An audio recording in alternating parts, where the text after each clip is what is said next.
Good evening, everyone. Thanks for joining us on this evening's webinar on carpal tunnel syndrome. I'm Dr. Daniel Gaffney with MD West One Orthopedics. I'm a certified, board-certified hand and upper extremity fellowship trained surgeon, and I'd like to give you kind of 2021's update on what's new in carpal tunnel release surgery, the non-operative treatments, diagnosis, the full overview of what's going on in carpal tunnel these days. We'll get started here in just a minute. Thanks for joining us. Thanks again for joining us tonight, taking time out of your busy schedule to learn a little bit about what's new in carpal tunnels. Let's get started. So here's our agenda for the evening. We'll try to keep it brief and then open up some time at the end for a question and answer session. If you think of a question as you're going along, you can type it into the questions, and we'll be happy to get to those at the end. But briefly, we'll go over first what carpal tunnel syndrome is, what the symptoms may be, how common it is, what are the causes, how is it diagnosed, our conservative treatment options, trying to avoid surgery for patients, and then the surgical treatment options, and then what to expect with outcomes, or what things could happen afterwards. I think it's a really important talk, especially in this time of working from home. A lot of us are spending more time on computers, on devices than we ever have before in human history. And sometimes our setups at home aren't quite as ergonomically friendly as at work. And with an average of 11 hours a day spent on devices, my belief is that we'll see more and more carpal tunnel developing as time goes on. Briefly, what is carpal tunnel syndrome? Well, if you're looking for a book definition, it's symptomatic compression neuropathy of the median nerve at the level of the wrist, characterized by physiologically increased pressure within the carpal tunnel and nerve dysfunction. That's quite a mouthful and probably doesn't mean a whole lot to many people, but we'll break it down here in a second. It can have many different root causes, but really the greatest cause is increased pressure on the median nerve on the palm side of the wrist. Now, it can cause many different symptoms, and person to person, it's very specific. It may cause hand or finger pain, wrist pain, numbness or tingling radiating out into the fingers. Some people experience weakness, clumsiness, or dropping of items. For people who experience numbness and pain, it's typically on the thumb side of the hand. The median nerve innervates the thumb, index, middle, and the radial half of the ring finger. And so this diagram generally shows where people will experience most symptoms most commonly. Carpal tunnel syndrome is extremely common. It's estimated that somewhere between 5 and 9% of the general population is suffering from carpal tunnel syndrome at any given time. 80% of these cases are in people over the age of 40. Unfortunately, women are more severely affected by carpal tunnel syndrome. They make up the majority of the cases of carpal tunnel. And for 60% of people with carpal tunnel syndrome, it affects both hands at the same time, or both hands separated by time, having it in one hand at one point and having it in the other hand at a later date.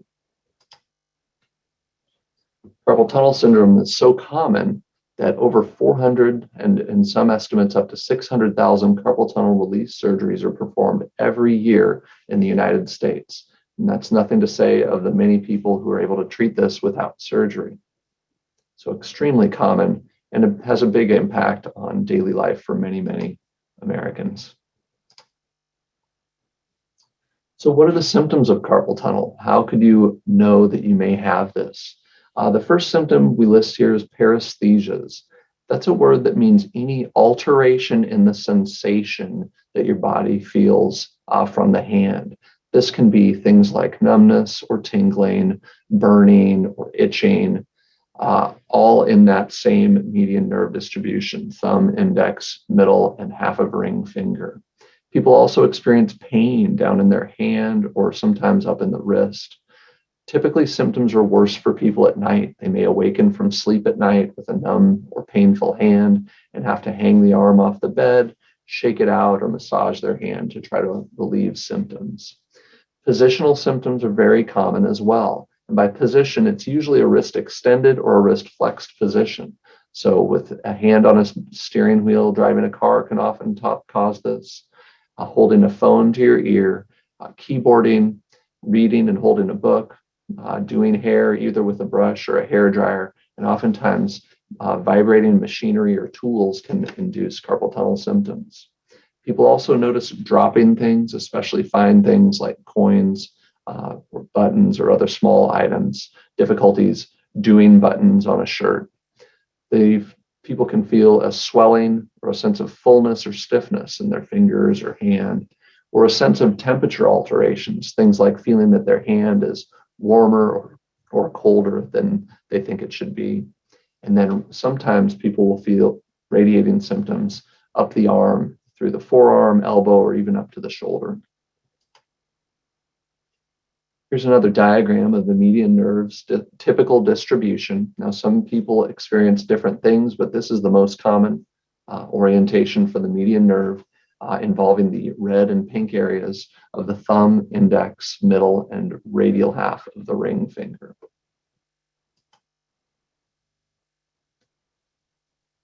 Here's a diagram of a cross-section of the wrist.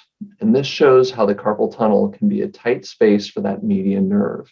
And it's this tight space that leads to increased pressure squeezing on the median nerve that leads to dysfunction of the nerve.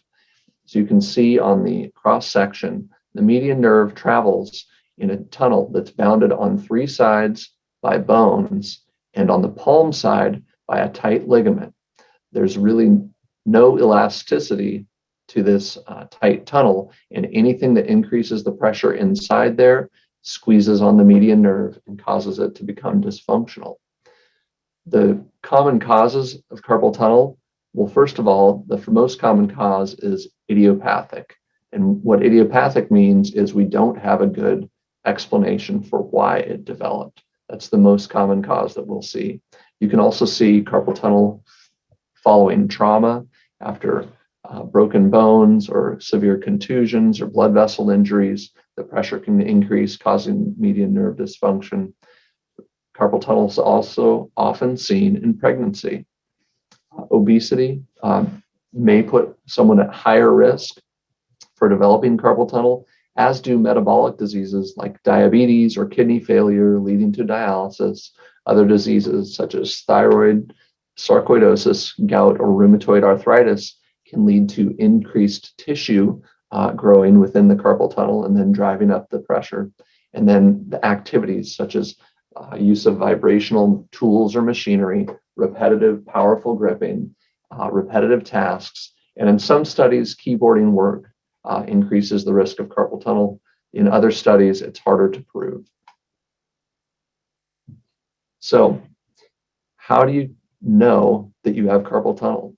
Oftentimes, a history alone can get you very close to the final diagnosis.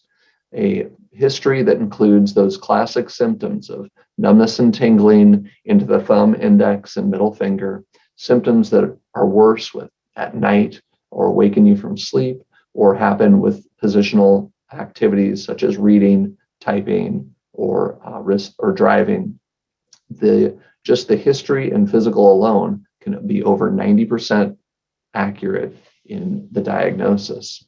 On physical examination, a doctor will evaluate for sensation in all the nerves that go to the hand, can evaluate for atrophy, that's shrinking of the muscles within the hand or at the base of the thumb, noting strength and weakness. A Tunnell sign is listed. That's tapping over the top of a nerve, which a normal, healthy nerve will not have any response to, but a sick or injured nerve may yield sharp electrical type pains. A Phelan's test is holding the wrist in a very flexed or very extended position, which can also reproduce symptoms. And a compression test involves squeezing the wrist to try and increase pressure to see if that reproduces symptoms. And again, a classic history and symptoms plus classic examination findings is over 90% accurate for carpal tunnel syndrome. Occasionally, the diagnosis is not so clear. In those scenarios, further diagnostic testing may be required. The gold standard test is an electrodiagnostic test, or also called an EMG or a nerve conduction test. However, this may be normal in up to 10 to 20% of people with clinical carpal tunnel syndrome. It's not necessary in cases where the symptoms are clear. However, in cases where the diagnosis is in question, it can be a very useful test. Ultrasound has been a helpful tool to confirm the diagnosis of carpal tunnel. The median nerve becomes significantly swollen before and after the level of its compression in carpal tunnel syndrome. And on an ultrasound, you can measure the degree of swelling. However, it cannot tell you other data about the nerve elsewhere or potential other causes for numbness and tingling into the hand. MRI scans show similar anatomical changes as an ultrasound. However, they're more expensive, time-consuming, and have limited data. And typically, X-rays are not necessary as they're not helpful in the diagnosis of carpal tunnel syndrome. For the vast majority of patients, non-surgical treatments should be tried before considering an operation. The most effective treatments are splinting of the wrist. This video demonstrates a nice wrist splint that goes above the wrist by several inches, has a metal bar to hold the wrist at a nice neutral position, and soft elastic straps to secure it tightly, but to not secure too tightly and aggravate symptoms. Non-steroidal anti-inflammatory drugs may be helpful, things like ibuprofen or naproxen. Steroids, oral steroids like prednisone can be prescribed by your doctor. Activity modification to avoid activities that seem to reproduce symptoms or adjusting your workplace may be helpful. And then your doctor may consider a cortisone injection into the carpal tunnel. These are typically good for short-term relief, but it's uncommon that they give long-term or permanent relief. However, they are a reasonable option in people looking to avoid surgery. Occasionally, surgical treatment is required. The American Academy of Orthopedic Surgeons has clinical practice guidelines where they recommend 4 to 6 weeks of conservative care for most patients. However, if symptoms are severe or there is evidence of severe nerve damage or severe carpal tunnel syndrome leading to atrophy or loss of muscular strength, patients may consider surgical intervention prior to considering conservative treatment. As patient preference dictates, surgery can be considered earlier.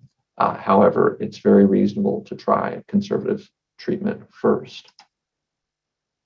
The goals of surgery are predominantly to relieve nighttime awakening type symptoms, to alleviate pain, to prevent progressive nerve damage, and for many people, improving strength and improving numbness and tingling. Let's go back to that. In the setting of severe carpal tunnel syndrome, all of these symptoms may not be alleviated completely. However, we know that the vast majority of people who undergo carpal tunnel surgery do get a good outcome and have improvement, at least partially, in some, if not all, of these symptoms. This is a cartoon diagram of a traditional open carpal tunnel release surgery. This used to involve an extended incision from the middle of the palm well above the wrist joint. This led to good outcomes in terms of relief from carpal tunnel pain and numbness and tingling. However, it was a very painful procedure, took a long time to heal up and to gain strength back, and led to prolonged periods out of work and much slower recovery. This is uncommonly performed in such a manner anymore. A mini open incision is a preferred technique now. It leads to less pain than the traditional open incision. It has equal symptom relief and equal functional recovery as the prior open extensile surgeries, and equal patient satisfaction in the long term. However, this can be done as a wide awake hand surgery, and the scar is often as small as a penny. The stock photo below shows a bit of a longer incision, and this can be done through an incision even smaller than that. This can also be done as a wide awake surgery, not requiring any general or even moderate general anesthesia or any moderate sedation. And many people chose to go that route to avoid the risks and complications and side effects of anesthesia. Another excellent option for carpal tunnel surgery is the endoscopic carpal tunnel release. Just like the mini open release, this involves a much smaller incision. However, this incision is placed just above the wrist crease in the lower portion of the forearm. The incision is side to side in nature and allows for insertion of this endoscopic device beneath the ligament to release it from the inside out. This has been shown to lead to an earlier return to work by several days and can be done in a wide awake fashion as well, thus avoiding the problems with anesthesia. If you'd like to, you can right click on the video and watch it later. It may not be for everyone. I'd like to give another plug for wide awake hand surgery. It's been a very popular trend amongst hand surgeons over the past several years and growing in popularity nationwide and worldwide. It eliminates the side effects, risks, and expense of anesthesia, shortens a patient's time at the facility, and it does not require any fasting or pre-surgical clearance. It's really the safest, easiest, and least expensive way to undergo hand surgery. What to expect after an operation? Well, after the surgery, typically only soft dressings and sterile bandages are applied. They're left in place for about 2 days. They can be removed at that point, and typically a Band-Aid is large enough to cover the incision. This allows for an early return to work. Oftentimes, people who work in an office type setting can return to work within 1 to 3 days after the surgery. For heavy manual labor, it may take closer to 1 to 2 months, but you can return to work in a modified fashion much sooner than that. Typically, people only need acetaminophen or ibuprofen for pain relief, or only 1 or 2 narcotic pain pills. There's usually a follow-up visit around the 2-week mark, and oftentimes people are released from care at that time. If there are still lingering issues or recovery is slower, people are seen back until full recovery. Short and long-term outcomes after carpal tunnel release surgery, when it's required, are excellent. 80 to 98% satisfaction, depending on the study and depending on how you define satisfaction. There is a complication called pillar pain. That's pain either at the base of the thumb or base of the small finger. About 25% of people experience that in the first 3 months, but 75% of people don't have any of that. And only about 6% have persistent pain 1 year out from the surgery. This following surgery, people typically have improved grip strength within 6 to 12 weeks. And by 6 to 12 months, typically the hand is much stronger than it was prior to the surgery. We consider full recovery by 6 months. That gives enough time for the soft tissues to heal and the nerve to have recovered fully. Mild disease, when we catch carpal tunnel syndrome early, people have a better final outcome, as mild disease may return to completely normal. When the disease is more severe or more progressed, it never may return to completely normal, but it substantially improves. The pain is very reliably relieved, and people are generally very happy.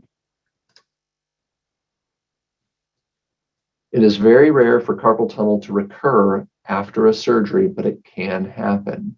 It can recur early or late. There are a few different causes. Typically, late recurrence is usually due to scar tissue formation, and may recur many years or even decades of good relief following the original procedure. Approximately 1 to 3% of people who undergo a first carpal tunnel release surgery end up needing a second surgery.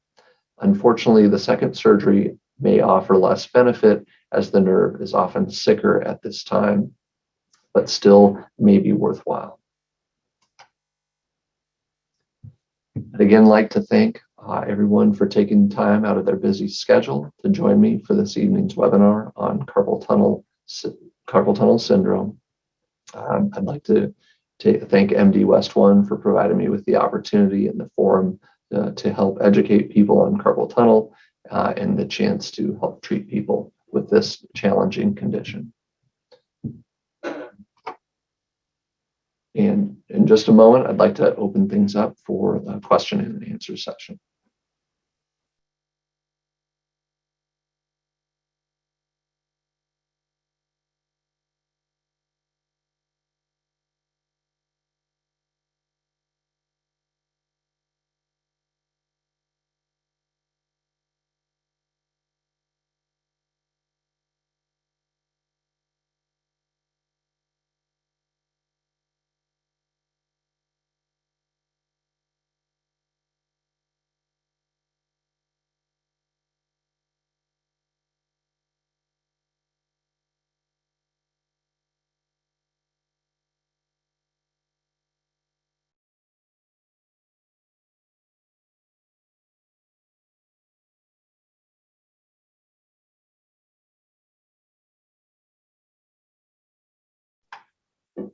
All right, so we've got some great questions coming in.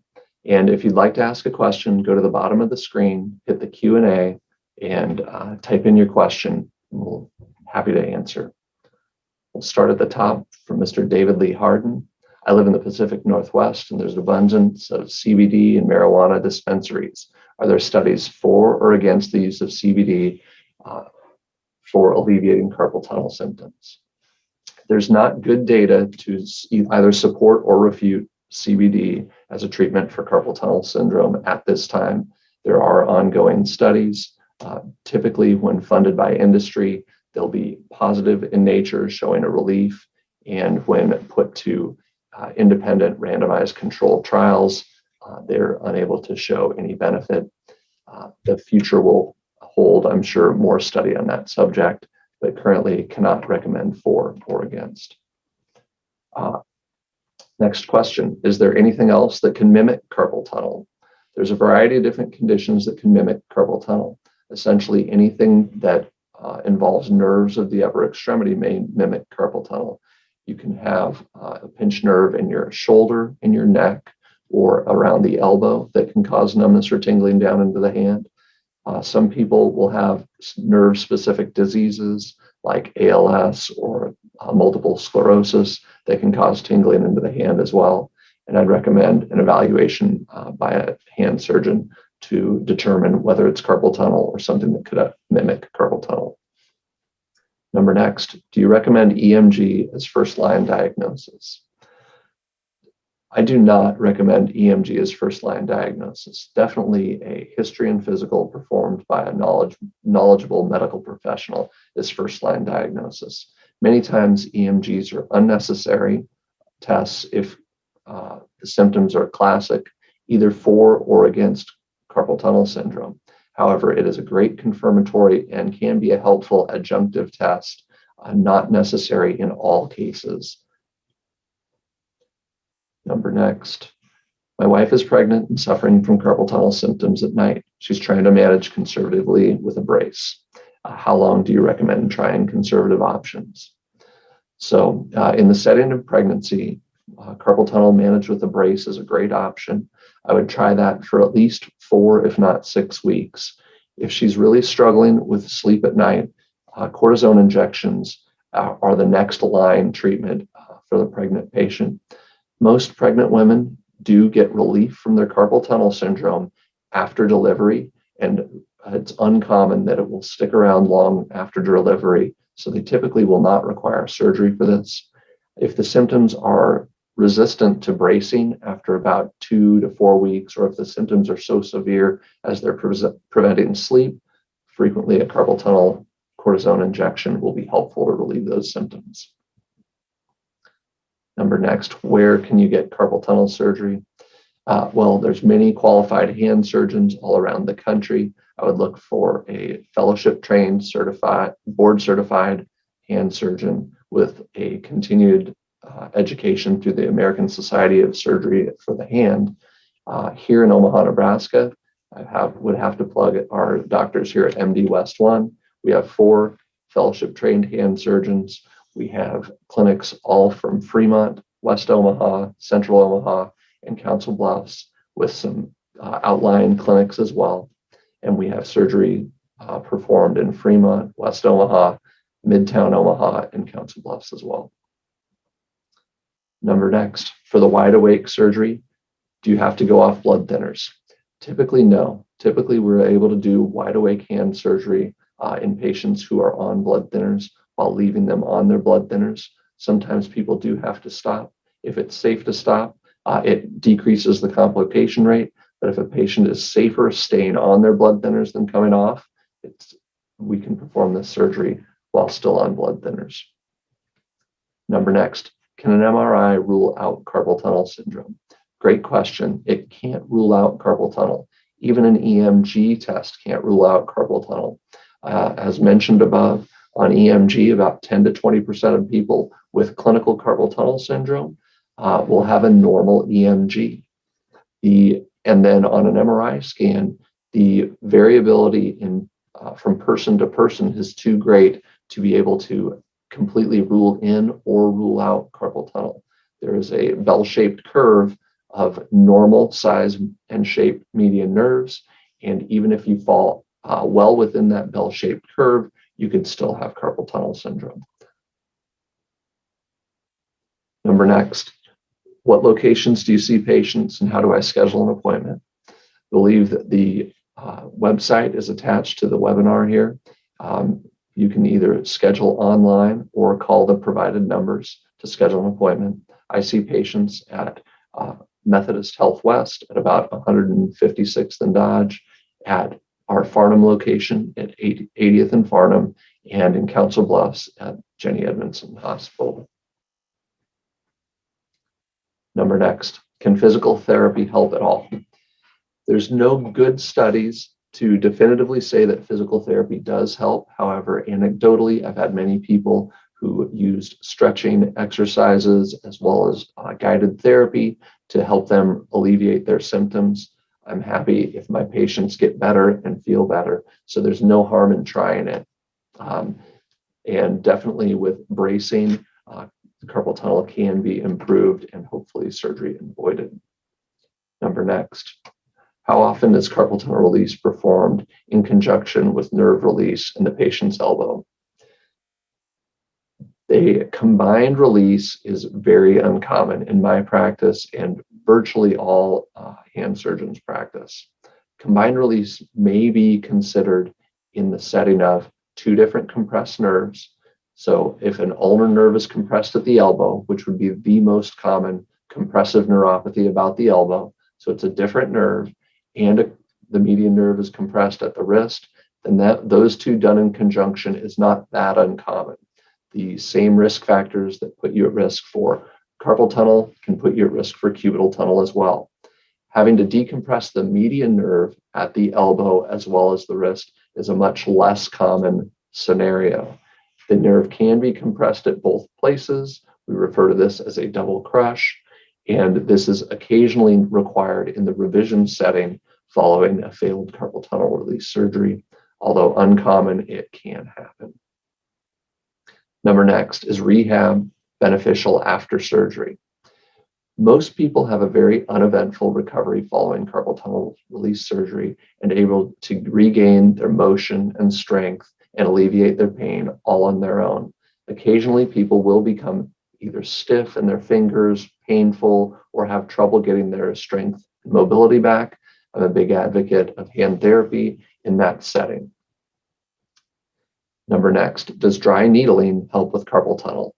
There's no good randomized controlled trials showing a definitive benefit to dry needling in the setting of carpal tunnel. Again, anecdotally, some people have had relief from this. If it's not harmful and it's not too expensive, doing things to avoid surgery, I would advocate for. However, there's not good science to back up dry needling for carpal tunnel.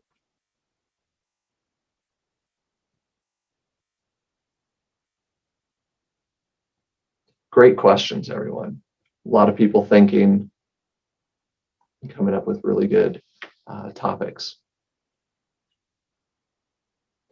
Number next, Are there any sports where athletes are more susceptible to carpal tunnel syndrome? Discus, shot put, tennis.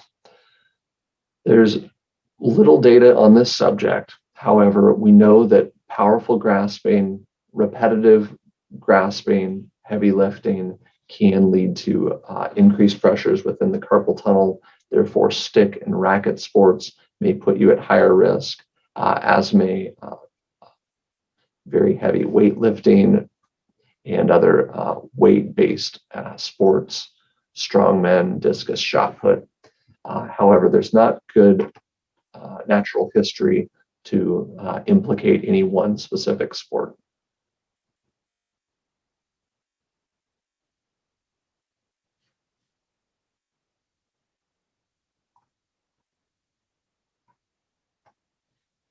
And then another question about preventing carpal tunnel syndrome.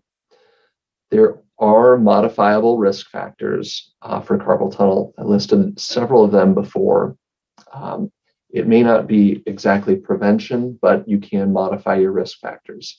Obesity is a big one. It's definitely been shown that the increased body mass can increase mass within the carpal tunnel, whereas our bones and our ligaments don't grow as the rest of us grows with age. So maintaining a normal body weight can help decrease the chance that you develop carpal tunnel syndrome later in life. Also, avoiding vibrational machinery, power tools, jackhammers, and the like. Using them on a regular basis for a prolonged period of time may put you at higher risk. So avoiding doing excessive amounts of work, or if you're in that sort of a scenario, sometimes even a career change can help prevent that. And then avoiding some other diseases such as diabetes, which goes along with the obesity, following a healthy diet and keeping a normal weight and regularly exercising.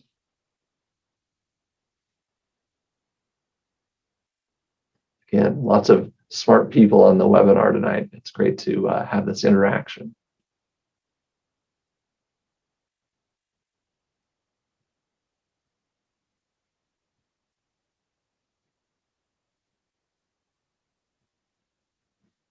All right. Another from anonymous attendee. So if there's no more questions, but you'd like to go back through the webinar, please go to the mdwest1.com website. A recording of this evening's webinar will be posted there so you can review it. If you have any questions, feel free to call the office or get scheduled to come in. This is not something that you have to live with. There's great answers, and there's not, and that doesn't always involve having to have surgery. And then another person brought up heat, ice, or elevation. I'm a big fan of ice in this scenario. It can decrease swelling, and if you decrease swelling, potentially you can decrease the pressure within the carpal tunnel. But some people just don't tolerate ice well that far out and that close to the fingers. So it's definitely something that you can try, but your results may vary. Heat may be helpful as well. It can be helpful using before stretching out the wrist, fingers, and hand to kind of get the joints lubricated and get you ready for the day, and may help prevent some symptoms during the day.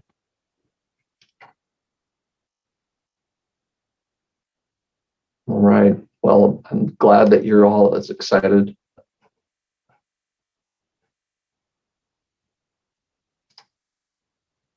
I'm glad that you're all as excited about carpal tunnel syndrome as I am.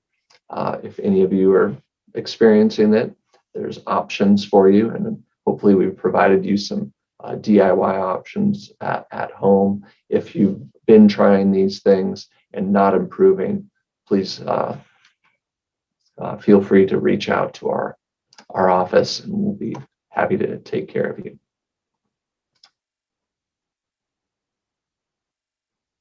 Great. All right. Well, just to wrap things up, thank you for taking time out of your busy schedule. I'm Dr. Daniel Gaffney with MD West One Orthopedics. Have a good evening. Bye.